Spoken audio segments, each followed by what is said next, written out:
안녕하세요. 재미수업 시간의 재미수업입니다. 네, 여러분들 수업 잘 듣고 계신가요?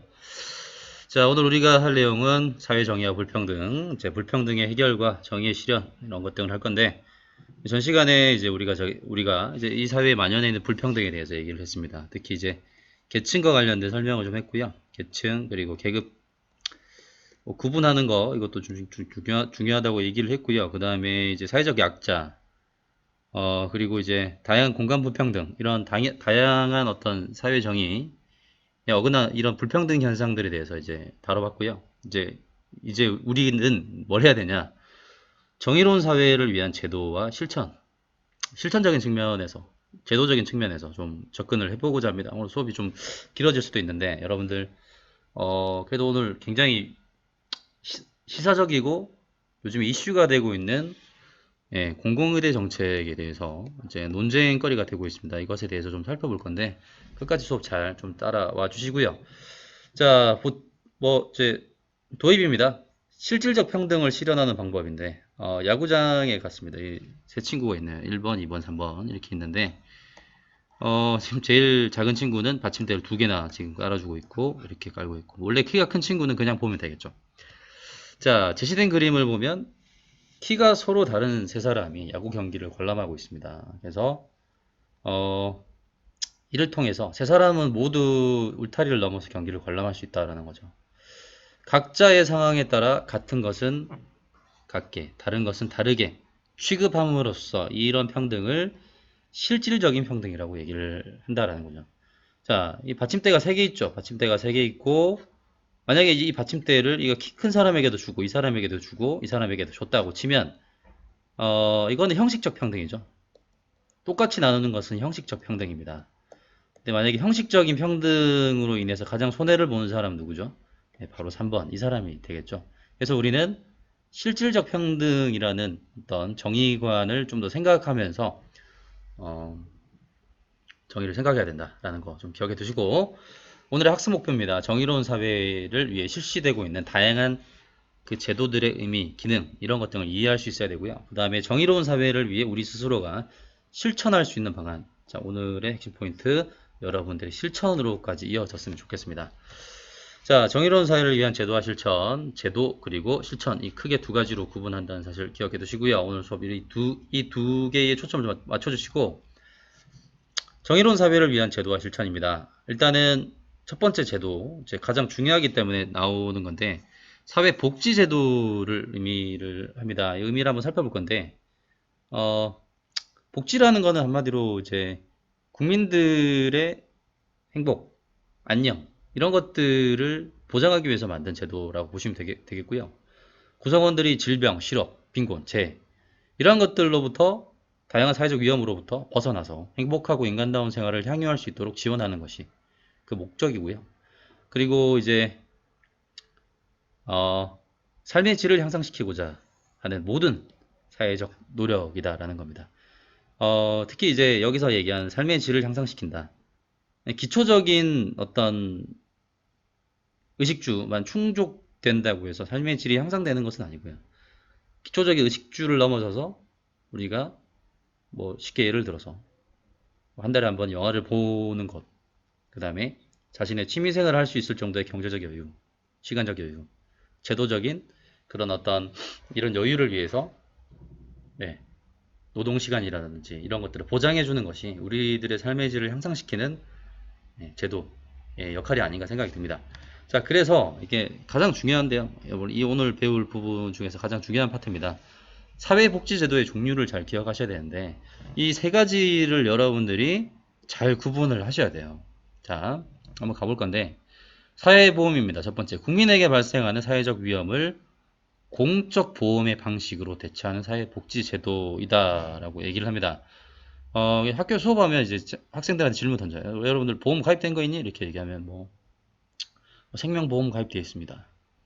의료보험 가입되어 있습니다. 이렇게 얘기하는데 여러분들이 이제 자주 얘기하는 것 중에서 의료보험 이건 뭐죠? 국민건강보험을 얘기를 하는 거예요. 네. 생명보험은 사보험입니다.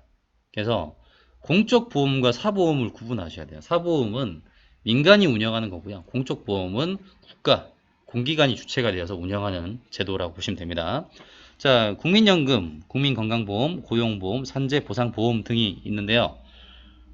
국민연금 같은 경우는 우리가 이제 뭐 이 얘기부터 좀 해드리자면 사실 처음으로 이제 첫 직장에 가자마자 이제 월급 명세서를 딱 봤는데 한 얼마였지 않을까? 한 40만 원 가까이가 이제 빠져나가 있는 거예요. 그래가지고 이거 행정실에 전화를 했습니다. 이거 왜 빠져나가죠? 이렇게 얘기했는데 예. 사회보험은 예. 강제가입의 원칙이에요. 이거 특징이 상당히 중요합니다. 강제가입의 원칙. 그러니까 사대보험을 의무적으로 이제 보장해주는 회사를 가면 직장을 가면 이게 의무적으로 가입되는 거예요. 네. 의무적으로 가입하는 이유는 뭘까요? 그렇죠. 내가 일하면서 생길 수 있는 어떤 사회적 위험, 그 다음에 내가 일을 하지 못하는 이 노후를 대비하기 위한 보험을 든다라는 거죠.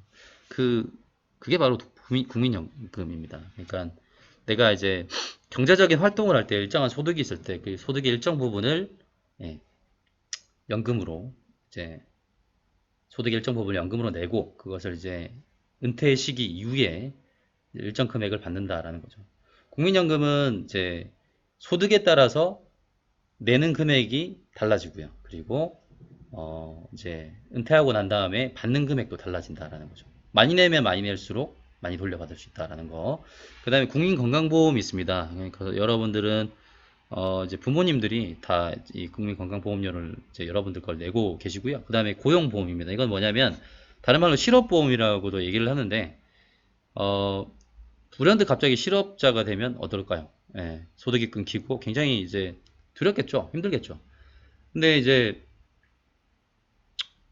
어, 거의 한 직장이 구해질 때까지 계속 주는 건 아니고요. 한 6개월까지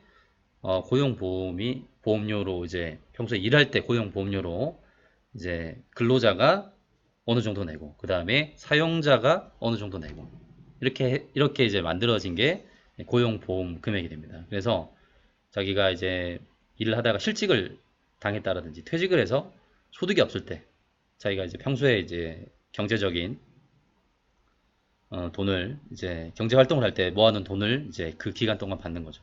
근데 이제 고용보험을 아무나 주는 건 아니고요. 그 구직 활동을 계속적으로 시도한 사람에게 준다라는 거 좀 기억해 두시고, 그 다음에 산업재해 보상보험입니다. 우리가 일을 하면서 다칠 수 있겠죠. 그럴 경우에는 산업재해 보상보험 등을 주고 있고요. 여기에는 항목이 없지만 노인장기 요양보험도 이제 사회보험으로 이제 포함이 됩니다. 자, 두 번째 공공부조인데요. 우리가 여러분들 그 결혼식장이나 뭐 장례식장 가면 부조금을 낸다 그러죠. 예. 도움을 준다라는 뜻입니다. 도울 부자, 도울 조자인데 생활 유지 능력이 없거나 생활이 어려운 국민의 최저 생활을 보장하고 자립을 지원하는 사회복지제도입니다. 그래서 어떤 게 있냐면 생계급여, 주거급여, 교육급여, 의료급여가 있다라는 거죠. 그래서 핵심 포인트는 이 수업의 핵심 포인트 이 두 가지 차이점을 구분하는 겁니다. 이건 뒤에서 좀 자세하게 살펴볼 건데 자, 일단은 의미만 일단 기억하고 넘어가시고요. 사회 서비스입니다. 여성, 어린이, 장애인 등 도움이 필요한 국민에게 다양한 서비스를 제공하는 사회복지제도. 사회 서비스는 자, 비금전적 지원이에요. 비금전적 지원이다. 이거 줄 가는 거 좀 이해해 주시고요. 사회 서비스가 비금전적 지원이면 사회보험과 공공부조는 네, 금전적 지원이다라는 사실 뒤에서 한 번 더 살펴볼 건데 한번 기억해 두시고 어떤 서비스가 있냐 상담 서비스, 재활, 돌봄, 복지시설 이용, 사회 참여 지원 등 이러한 서비스를 제공하고 있다라는 겁니다. 그래서 여러분 사회복지회관 아시죠? 그런 곳 가면 이제 상담이라든지 복지시설을 이용한다든지 이런 것 등을 할 수 있습니다. 자, 사회보장기본법인데 이걸 가져와 봤어요. 이 법이 이제 복지제도의 기초적인 법이 되는 이제 법인데 자, 한번 1조부터 한번 읽어보겠습니다. 이 법은 사회보장에 관한 국민의 권리, 국가 및 지방자치단체의 책임을 정하고 사회보장 정책의 수립, 추진과 관련 제도에 관한 기본적인 사항을 규정함으로써 목적이 나오죠. 국민의 복지 증진에 이바지하는 것을 목적으로 한다. 기본 이념입니다. 사회보장은 자, 모든 국민이 다양한 사회적 위험으로부터 벗어나서 행복하고 인간다운 생활을 향유할 수 있도록 자립을 지원하는 거죠. 그래서 사회통합, 행복한 복지사회를 실현하자라는 겁니다. 그래서 이제 이 사회보장기본법, 이 사회법이죠. 사회권인데 사회권의 기초가 되는 법이 어떤 거였어요? 독일의 바이마르 헌법이었다는 거. 이것도 좀 기억해 두시고요. 그때 이제 바이마르 헌법에서 만들어진 어떤 사회적인 보장제도, 그런 사회적 복지, 이런 사상들이 밑바탕에 깔려서 우리의 어떤 법으로 이제 명문화되고 있다라는 사실 좀 기억해 두시고, 3조입니다. 이 법에서 사용한 용어의 뜻은 다음과 같다. 사회보장이란 출산, 양육, 실업, 노령, 장애, 질병, 빈곤, 사망 등의 사회적 위험으로부터 모든 국민을 보호한다. 국민 삶의 질을 향상시킨다. 그래서 뭐가 있냐면 소득 서비스를 보장하는 사회보험, 공공부조, 사회서비스. 소득은 이 두 가지겠죠. 그리고 서비스, 비금전적 지원. 자, 사회보험이란 국민에게 발생하는 사회적 위험을 보험의 방식으로 대처합니다. 그래서 국민의 건강과 소득을 보장하는 제도를 말하고요. 자, 공공부조, 국가와 지방자치단체 책임하에, 자, 아까 읽어봤었죠. 생활 유지 능력이 없거나 생활이 어려운 국민의 최저 생활을 보장하기 위해서 자립을 지원하는 제도입니다. 자, 그래서 이제 여러분 최저 생활이라고 한다라는 거는 어떤 거냐면 한 달을 예로 듭시다. 한 달이라는 기간을 예로 든다면 한 달 동안 우리가 이제 필요한 금액이 있겠죠. 최저 생활을 보장하기 위해서 밥 먹고 이제 씻고 그 다음에 옷을 입고 집에서 잠을 자는 것, 의식주와 관련된 최저의 생활을 보장할 수 있는 그런 금액을 생각해보고 그것을 보장해주고 지원할 수 있는 제도를 얘기한다는 거죠. 자, 그 다음에 네 번째 사회 서비스입니다. 국가, 지방자치단체 및 민간 부문의 도움이 필요한 모든 국민에게 복지, 보건, 의료, 교육, 고용, 주거, 문화, 환경 등의 분야에서 인간다운 생활을 보장하고 있다. 그래서 국민의 삶의 질이 향상되도록 지원하는 제도를 얘기를 합니다. 자, 이제 사회보험과 공공부조를 좀 구분하라고 이게 아까 말씀을 드렸는데 일단은 이 표를 한번 보시면서 이해를 해보도록 하죠. 자, 사회보험은 모든 국민이 대상입니다. 사회보험부터 볼게요. 비용 부담은 수혜자입니다. 즉, 이 그림을 한번 보시면 납세자와 지금 이 돈을, 이 보험료를 막 내는 거예요. 여기에다가, 정부에다가 내면 이 냈던 사람들 똑같이 받아가는 거예요. 예. 납세자와 수혜자가 같아요, 달라요? 같죠. 그래서 납세자와 수혜자가 같다라고 얘기를 합니다. 그리고 비용 부담, 국가도 비용을 부담하고요. 아까 이제 선생님 설명했지만 실업보험, 고용주가 분담한다라는 거 기억해 두시고 특징입니다. 아까 이제 첫 번째 얘기를 했는데 강제가입의 원칙이에요. 강제가입 원칙. 선생님이 바보처럼 이제 사회 선생님한테 돈이 빠져나가니까 제대로 이제 이성을 잃고 이제 행정실에 전화를 걸어서 이게 왜 빠져나갔습니까? 여러분도 사회 나가서 이런 실수하지 마시고요. 자, 강제가입의 원칙입니다. 자, 그리고 소득별, 능력별로 부담을 한다. 아까 말씀드렸다시피 국민연금은 소득에 비례해서 그 크기가 이제 많이 벌면 많이 벌수록 커지고요. 능력별로 부담한다는 사실 기억해 두시고, 그 다음에 이제 수혜자의 근로의욕이 고취됩니다. 이건 뭐냐면, 납세자와 수혜자가 동일하기 때문에 근로의욕이 고취가 돼요. 그러니까 내가 돈을 벌어서 내 미래를 대비하기 위해서 내가 돈을 냈고 그 돈이 미래에 나에게 돌아온다라는 측면에서 근로의욕이 고취가 되죠. 그렇죠. 근로의욕을 높일 수 있다는 겁니다. 결국 내가 번 돈, 내가 낸 세금이 그대로 나의 주머니로 다시 돌아올 수 있다라는 이런 가정을 이제 이런 제도라는 거죠. 그래서 이제 근로의욕이 좀 높아질 수 있습니다. 네. 그 다음에 이제 상호부조의 성격이 강하다 이렇게 얘기를 하는데 서로 이제 돕고 돕는다라는 거죠. 서로 돕고 돕기 때문에 이제 상호부조의 성격이 강하고요. 그 다음에 이제 여기서 좀 더 특징을 하나 더 적자면 사전 예방적이다.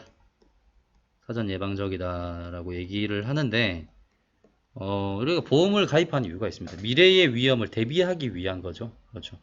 우리가 미래의 질병이나 어떤 노령 이런 것들로 인해서 생활이 힘들어질 수 있기 때문에 미래를 대비하기 위해서 사전에 이러한 이런 활동들을 하고 있다라는 겁니다. 이러한 보험료 납부 이런 것들을 하고 있다. 그래서 공공부조랑 좀 비교해 보시면 쉬운데, 공공부조는 이제 사후 처방적이에요. 이게 무슨 말이냐면 결국은 생활 보장이 필요한 국민에게 한다라는 겁니다. 그러니까 사회적 약자가 되기 이전에 생활 보장이 필요하지 않은 국민에게 사전적으로 이러한 세금 납부를 통해서 미래에 대비하기 위한 것이고요. 공공부조는 생활 보장이 필요한 국민, 즉 예를 들어서 빈곤층에게 사후 처방적인 성격의 어떤 복지를 보장해 준다라는 거죠. 이게 무슨 말이냐면 결국은 빈곤이라든지 빈곤에 빠져 있는 사람들에게 이 공공부조의 혜택이 돌아간다라는 거예요.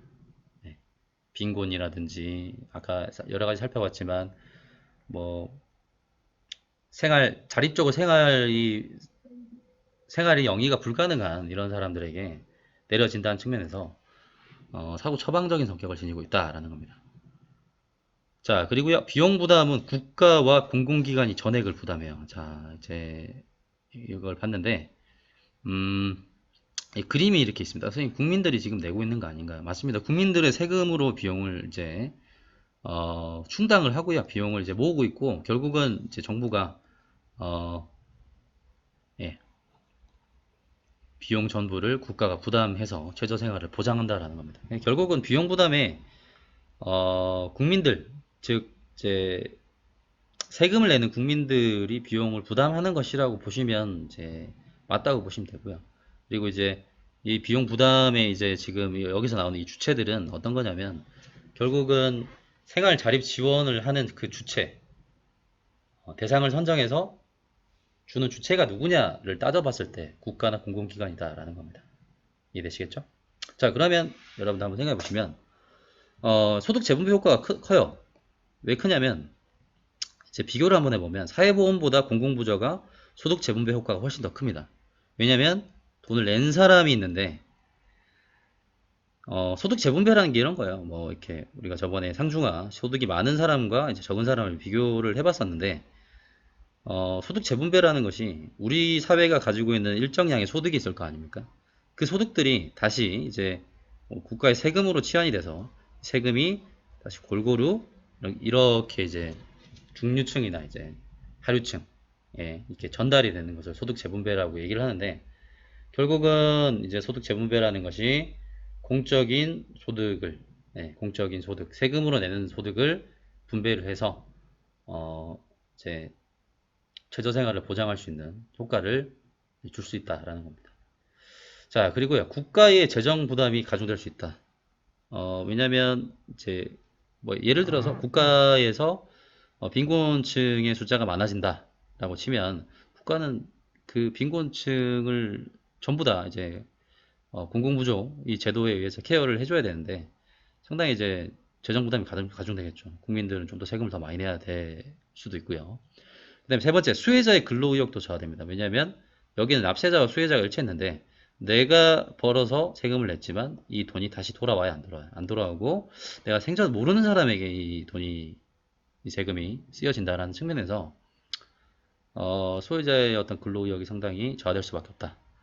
그리고 이제 수급자 인권 침해 문제가 발생합니다. 왜냐하면 이거를 국가가 이제 대상 파악을 이제 조사를 하는데 적극적으로 이제 찾아서 나서기보다는 어, 공공구조의 혜택을 받을 수 있는 그 어떤 경제적인 여건이라든지 뭐 장애라든지 이런 것들을 다양하게 따져봐가지고 굉장히 많은 어떤 서류를 내야 됩니다. 이제 정부에다가.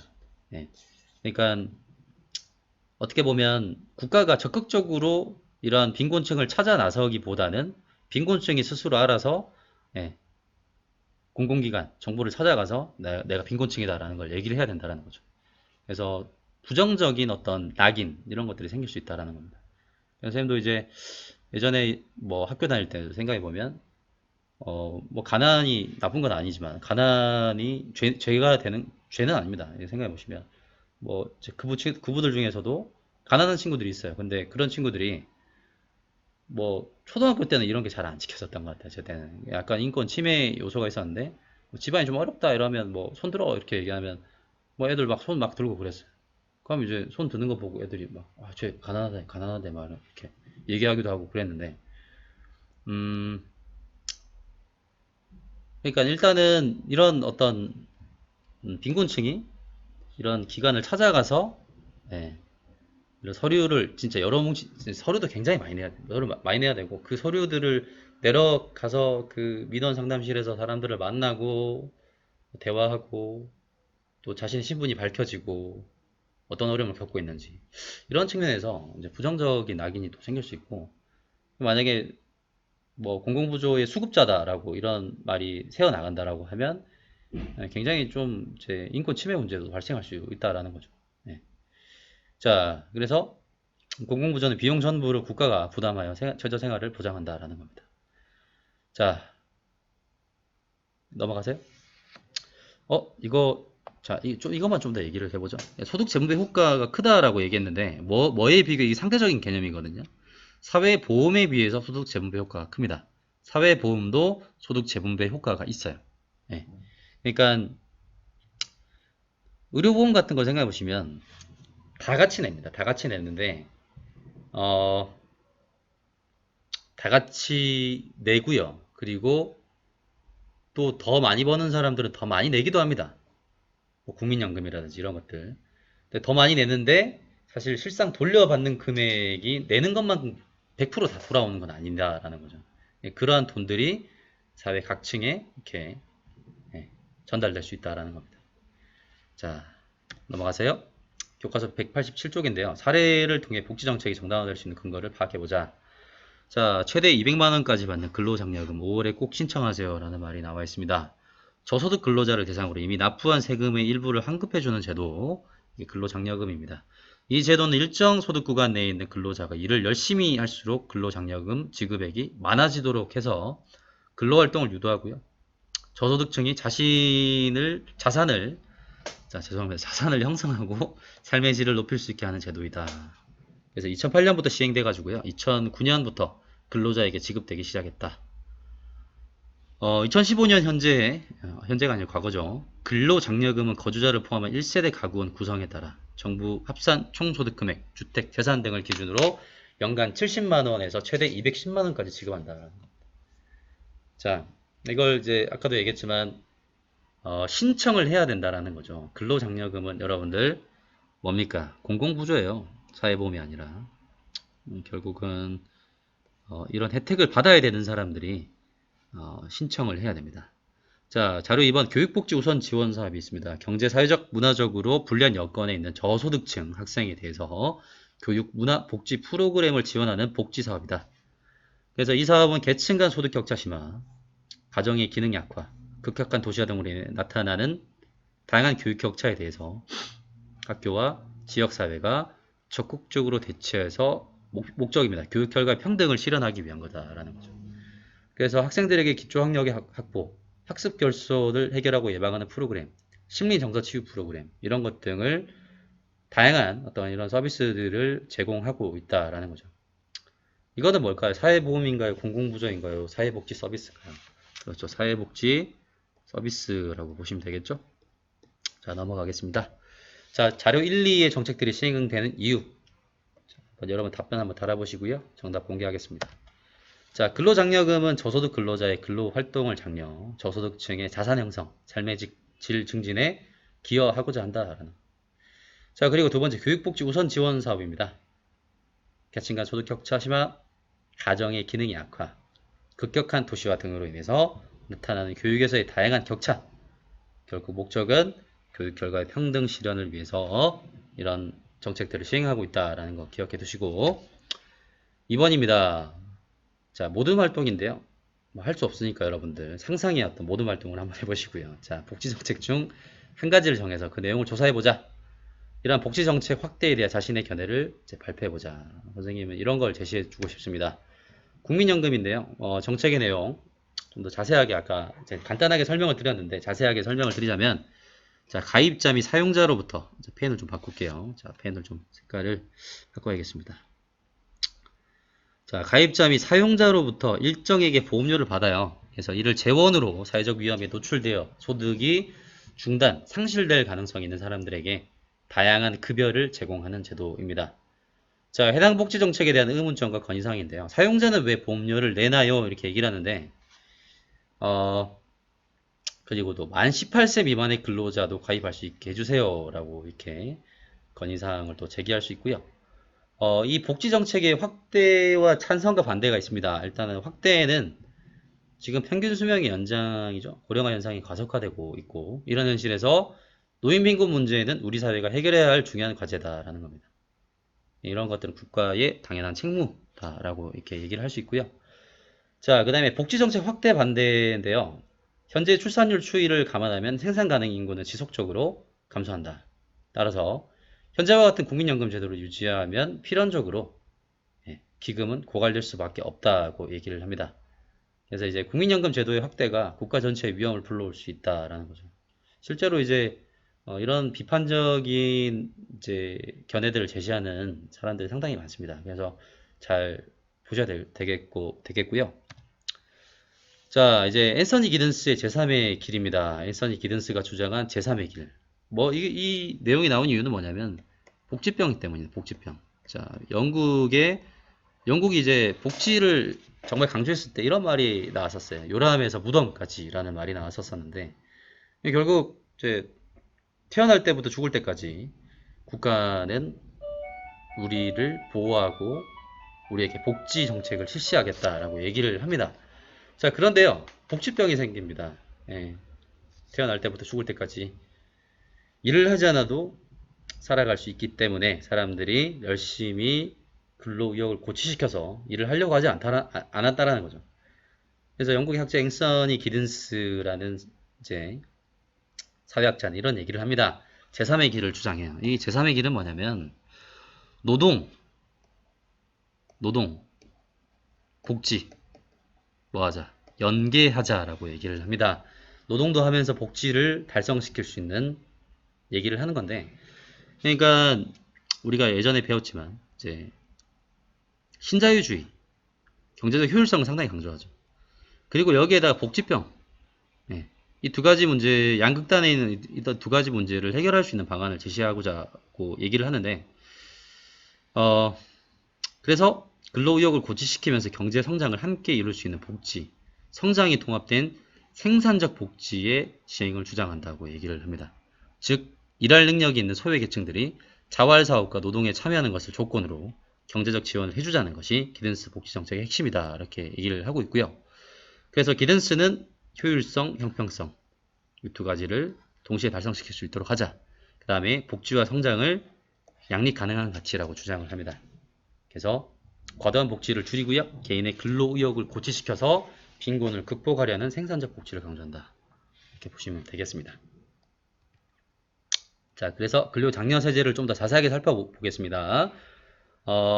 저소득 근로자, 자영업자 가구에 대해서 가구원 구성과 총 급여액 등에 따라서 산정된 근로장려금을 지급한다. 자, 그래서 이제 그러니까 우리가 근로장려금 제도 잠깐 봤는데 근로빈곤층이 있습니다. 그러니까 일을 함에도 불구하고 굉장히 소득이 이제 낮은 사람들이 있는데 그런 사람들의 근로를 장려하자. 실질 소득을 지원하는 근로 연계형 소득을 지원하자라고 얘기를 합니다.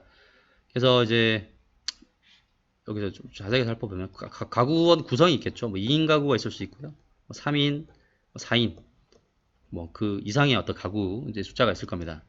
이것에 따라서 다르게 이렇게 총 이제 근로장려금이 지급되고요. 총 급여액에 따라서도 또 다르게 근로장려세제가 지급이 됩니다. 자, 특징 및 기대효과 첫 번째는 저소득 근로자의 극빈층으로의 추락 예방하는 사전적 빈곤 예방 제도고요. 자, 두 번째 근로와 연계하여 근로장려금을 지급합니다. 근로유인을 제고하고 경제활동을 활성화시키자라는 거죠.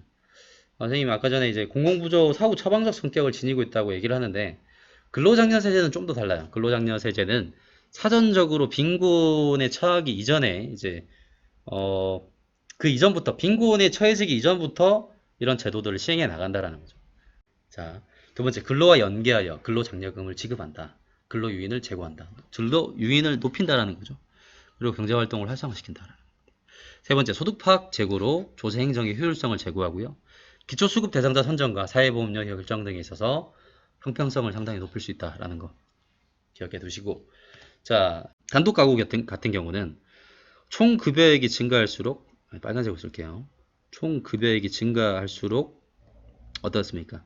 근로장려금이 계속 상승해요. 그러니까 뭐 만약에 300만 원 벌 때 한 요 정도 준다라는 거예요. 600만 원 벌 때는 77만 원의 가장 최대치를 줍니다. 600에서 900 사이에서는 가장 최대의 금액, 근로장려 금액을 주고요. 자, 이 최대치의 금액 900만 원 이상을 벌면 줄여 나간다는 거예요. 단독 가구, 자, 홀벌이 가구, 맞벌이 가구. 이거는 이제 총 급여액에 따라서 달라질 수 있습니다. 알겠죠? 자, 단독 가구인 경우, 만 40세 이상인 경우에는 이런 식으로 근로장려금이 나눠질 수 있다는 겁니다. 600만원 미만이면 총 급여액의 600분의 77. 자, 최대 금액은 77만원씩 받을 수 있고요. 이 구간 동안은. 그리고 공간 불평등 완화 방안인데요. 수도권과 비수도권 간, 도시와 농촌 간의 공간 불평등 완화 방안 사례, 공공기관 지방 이전, 특산품, 관광자원 개발, 지역 축제 개최 등으로 완화시켜야 된다. 도시 내부 공간 불평등 완화 방안 사례입니다. 도시재생사업, 도시개발사업, 도시환경정비사업, 공공임대주택 및 장기 전세주택 공급 등이 이루어져야 된다라는 거죠.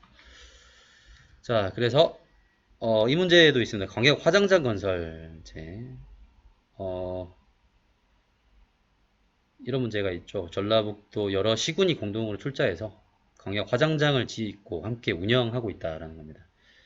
이렇게 지자체가 화장장을 공동 운영할 경우에는 예산을 절감할 수 있고요. 해당 지역 주민이 저렴한 비용으로 시설을 이용할 수 있으며 환경 파괴도 최소화될 수 있다. 자, 공간 불평등 완화 방안입니다. 지금 공공기관 지방 이전 현황인데요. 그리고 밑에 주거환경 개선을 위한 재개발 사업 이렇게 나와 있습니다. 정부는 수도권 과밀화 억제를 위해서 균형 있는 국토 발전을 위해서 11개 지방 혁신도시를 지정하고 있고 154개의 공공기관 지방 이전을 추진하고 있습니다. 왜냐하면 공공기관이 지방으로 이전하게 되면 상당히 많은 일자리 창출이 가능해지죠. 자, 그리고요. 이런 재개발 사업을 통해서 도시 내 낙후 지역이었던 서울 땡땡 마을에 화재 피해가 발생하자 서울시는 거주민의 삶과 안전을 지키기 위해 이 지역을 주거단지로 재개발하기로 결정했다고 얘기를 합니다. 자, 그리고 적극적 우대 조치인데요. 이건 어떤 의미냐면 사회적 약자에게 실질적인 기회의 평등을 보장하기 위해서 일정한 혜택을 부여하는 정책입니다. 어떤 게 있냐면 비례대표 여성 할당 제도인데 우리나라는 정당 명부에 의해서 1번부터 쭉 이제 몇 번까지 뭐 30번까지 있다고 치면 13579 홀수번에는 여성 대표를 여기에 할당하게 되어 있습니다. 이렇게 할당하는 이유는 저번 시간에 말씀드렸다시피 고위공직자, 그 다음에 국회의원 이런 쪽에서 좀 더 여성들의 의견을 대표할 수 있는 그런 제도를 만들기 위해서 기회 평등, 기회의 어떤 실질적인 평등을 보장하기 위해서 이제 하고 있는 제도고요. 기회 균등 전형 그런 거 있죠. 입시 제도 보면 농어촌 전형 이런 것들이 있습니다. 장애인 의무 고용 제도, 국가 유공자 가산점 제도, 양성평등 채용 목표 제도 등이 있다. 역차별이 또 생길 수 있습니다. 이런 적극적 우대 조치가 부당한 차별을 받는 쪽을 보호하기 위해 마련한 제도나 장치가 너무 강해서 오히려 반대편이 차별을 받는 현상 이렇게 얘기를 할 수 있고요. 자, 교과서 189쪽입니다. 기회균등 전형에 대해서 좀 더 자세하게 살펴보면요. 대학 입학 전형에서 정원 외 특별 전형을 통해 사회적 소외계층이 대학에 진학할 수 있도록 별도의 경로를 마련하고 있죠. 진학 후 장학금과 학습 능력 향상 프로그램 등을 제공해서 실질적인 고등교육 접근 기회를 보장하기 위한 제도다. 기초생활 수급자, 저소득층을 비롯해서 농어촌 지역 주민, 다문화 가정, 장애인, 북한 이탈 주민, 특성화고 학생 등을 대상으로 해서 2009년부터 시행하고 있습니다. 자, 자료 2번 장애인 의무 고용 제도인데요. 여기 보시면 장애인 의무 고용률이 있습니다. 지금 공무원 보시면 계속 증가하고 있습니다. 의무 고용률이 이것도 증가하고 있고요. 계속 증가 추세인데 장애인들을 사업주가 의무적으로 장애인을 고용하도록 하는 이 제도라는 거죠. 그래서 사업주의 경우에도 대통령령으로 정하는 비율 이상의 장애인을 고용해야 된다라는 이런 제도가 있습니다. 자, 넘어가세요. 자료에 나타난 적극적 우대 조치 필요성과 관련해서 모든 별로 찬성 측과 반대 측으로 나눠 토론해보자. 또 모든 별로 또 여러분들 상상해 보시고요. 자, 찬성 측과 반대 측 한번 이 견해들을 한번 잘 살펴보시고요.